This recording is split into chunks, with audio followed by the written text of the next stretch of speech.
ифтар кылуу бир гана ооз ачып коюу эмес, бул ибадат болуп эсептелинет. Пайгамбарыбыз саллаллаху алейхи вассалам айткан: "Лис-саими фархатан, фархатун инда фитрихи ва фархатун инда лика раббихи" деген. Орозо кармаган адамда эки кубаныч болот. Бирөөсү оозун ачкан учурда, экинчиси Алла Таалага жолуккан учурда деген. Ошон үчүн ифтар бул жөнөкөй эле ооз ачып коюу эмес, бул эмне болуп эсептелет? Ибадат болуп эсептелет. Ошон үчүн ибадат болгондон кийин буну дагы шарттары, эрежелери бар. Эң негизи биринчи шарты ифтарды тезирээк кылыш керек. Пайгамбарыбыз саллаллаху алейхи вассалам мубарак хадисинде айтат: "Ла язалун нас би хайрин ма'аджалул фитр". Адамдар тезирээк оозун ачкан болсо, ушул жакшы деген. Тезирээк оозун ачкан жакшыраак.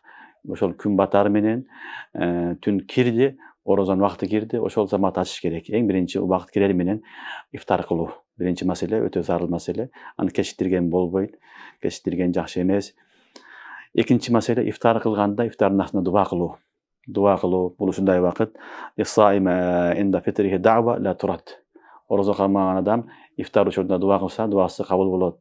Алла Таала кабыл кылат деген хадис келет. Ошон үчүн дуба кылып аткан учур болот. Ифтар учурда дуба менен алек болуш керек. Аллахумма лака сумту бика аманту ва аля ризкика афтарту дейбиз.